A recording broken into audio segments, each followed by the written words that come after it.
Hello everybody! We got another Octember failure for 2024. This time it's my Black & Decker waffle iron, the WMB500. I've had a repair video on this before where the hinge pins went bad and I replaced them with auto parts store auto clips, and that's been working fine ever since. The problem now is this thing's completely dead. Didn't do anything. We were going to cook waffles the other day, and initially it heated up. Put the first waffle in, it partially cooked, but it was almost completely white. It never did brown up, and then the iron never did heat up anymore. Thankfully, the 2 is 1, 1 is none rule applied. We have an older Betty Crocker waffle iron that we drug out. Wanted to show our backup, this Betty Crocker Series 2. Fired it up and were able to have our waffles, and everything worked out fine. But if possible, I'd like to get this going so the rule would stay in effect. Always good on these small appliances to have a backup.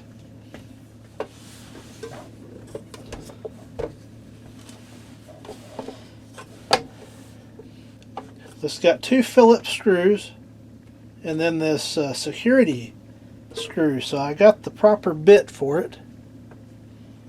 Let's see how that works. Works a treat. Not a problem.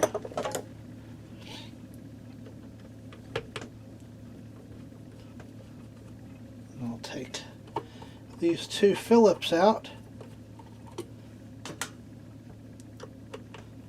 We'll see what happened. Hopefully it's just a burnt wire or something. I don't think I can get any replacement parts for this.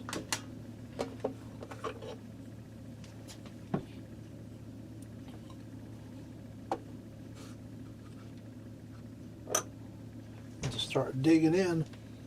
I don't smell anything burned.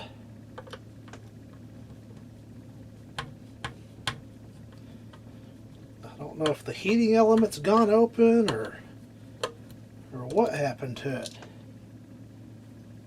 But we'll at least take it apart and try.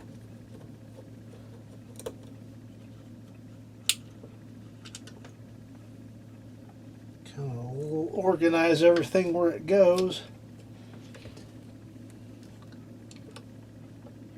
And this I would think this has a basic thermostat in it. First thing I would do is check the power cord for continuity, make sure the power cord's good. Let's go ahead and do that. Just need a basic meter.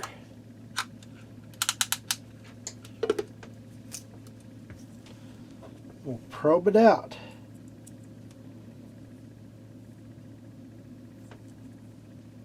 Do the hot side.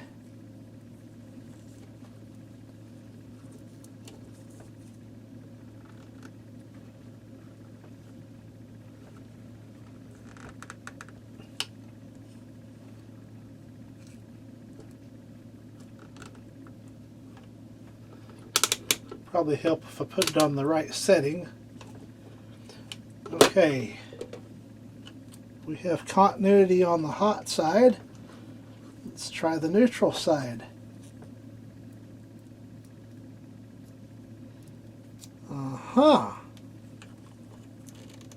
Nope, couldn't be that easy. We're good there too. So I gotta dig in some more. So we're getting power to this point. Now what does it do? Let's see if there's some goodness in here. Because also the neon indicator doesn't light up anymore.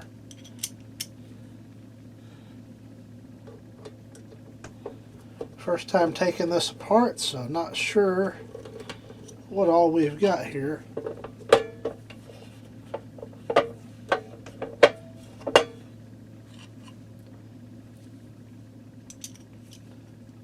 And I do have a plan L if I'm unable to get this to work. that will be revealed at some time. Okay, we've got a thermostat in here.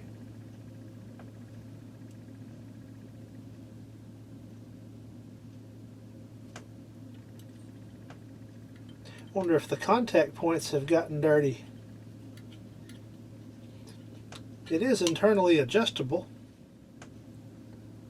but I guess I can file that point and see if the point's kind of corroded and not making contact. I think this will be an appropriate file here. And of course we're unplugged.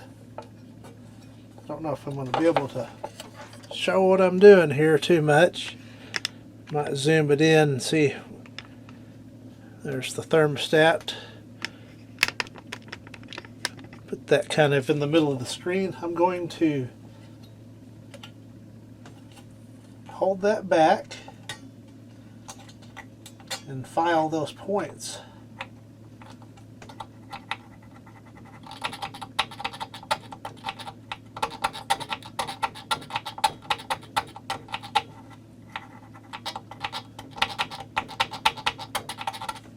Not 100% sure that's the issue.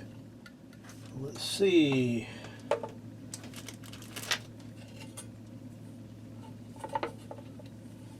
I have continuity here at the thermostat. And I do.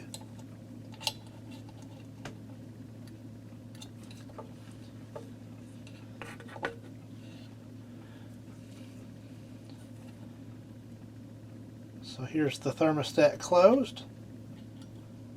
And closed, open, closed, open. So I know the thermostat is at least functional. I'm going to see about plugging it in and see what happens. Absolutely dead.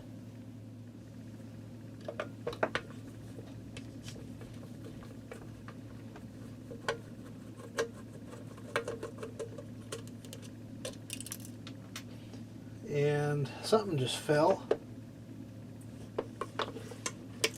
I don't know what that was. Might have been a part of one of those old hinges, those old hinge pins. There it goes.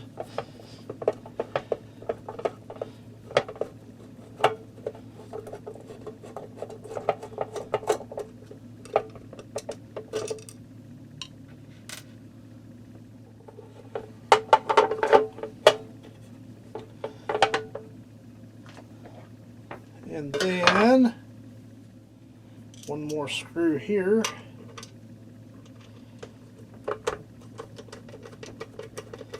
And that should reveal the bottom element.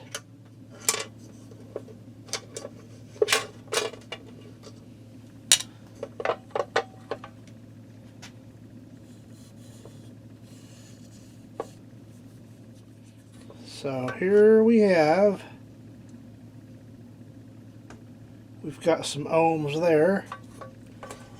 Doesn't matter what, but we got something. So I know the element's not gone open. Let's look at the upper element. No, we're good on that one too. I don't know what that funky reading was about. So both elements are good. Might have to pull these pins out. As you recall, they were a very tight fit.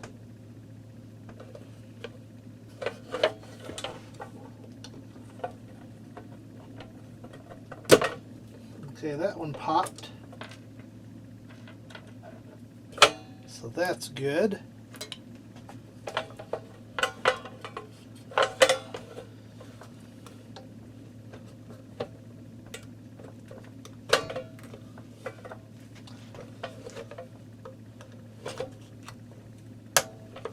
And number 2 popped as well, so very, very good.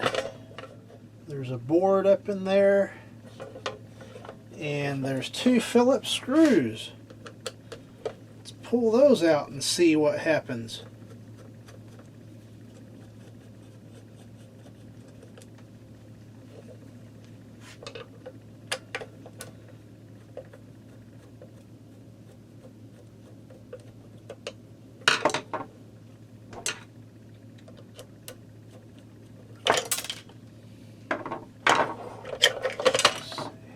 yeah, that's coming right on apart.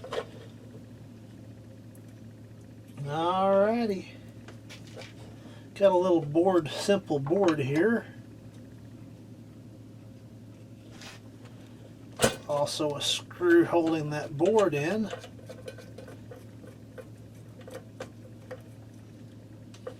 So I've got to look for burned out wires, I guess.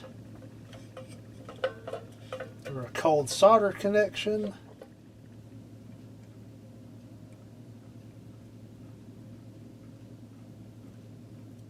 Okay, so I have figured out what the problem is.